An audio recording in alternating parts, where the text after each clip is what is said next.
Hey everybody, it's Dr. Erin here, one of the good doctors of Abbey Research, and I'm here with another Abbey Research Reads book review. Yes, sometimes my face appears on this channel as I work my way through books at a little bit of slower pace than Dr. Donnelly's super speed reading brain can take. But I'm here with a book recommendation that came actually from one of our research partners and our dear friend at Charleston Southern University, Professor Emery Hyatt. So shout out to Emery for recommending The Feeling Economy by Roland Trust and Ming-Hui Huang. Apologies if I mispronounced that. How artificial intelligence is creating the era of empathy. And our friend Emery is a quantitative researcher, which means she deals with numbers. Dr. Kristen and I are qualitative researchers, which means we deal with humans and stories, or people in stories.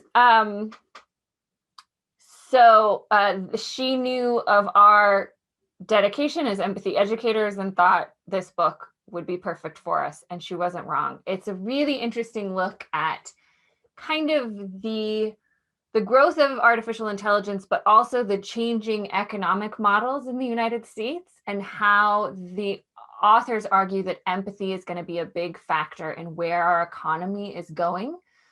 So there's a lot of data and statistics in here to support what they believe.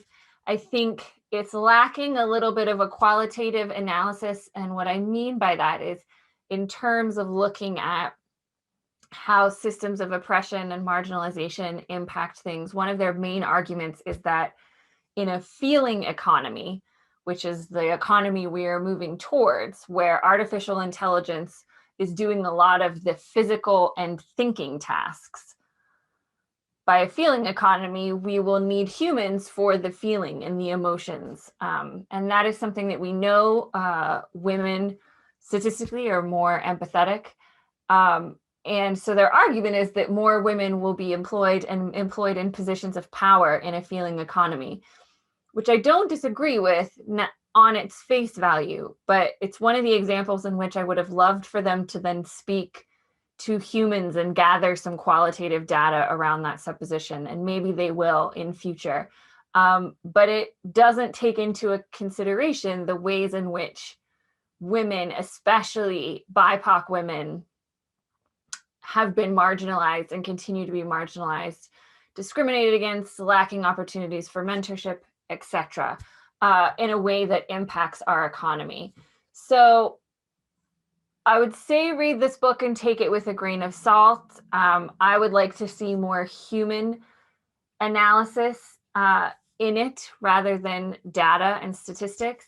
But it brings up a lot of interesting points, especially about the shifting economies. And so, the Industrial Revolution meant we were basically a physical economy doing a lot of manual labor.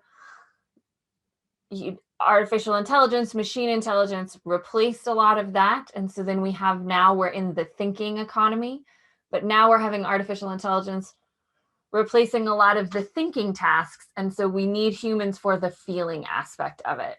And overall, it makes a strong argument for the importance of empathy as a necessary human skill, but also business skill, leadership skill, job skill that isn't as emphasized as maybe learning how to code something or proper email etiquette or communication styles, presentation skills.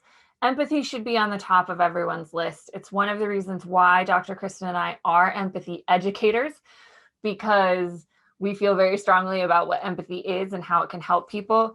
So The Feeling Economy is a great, quick resource for understanding why empathy is going to be so important, especially as we move forward into figuring out what the heck is happening with artificial intelligence. So that is my Abbey Research Reads for today. Be sure, if you are interested in the economy, artificial intelligence, or empathy, to pick up a copy of The Feeling Economy at your local bookstore. And we will see you for our next Abbey Research Reads book review. Take care.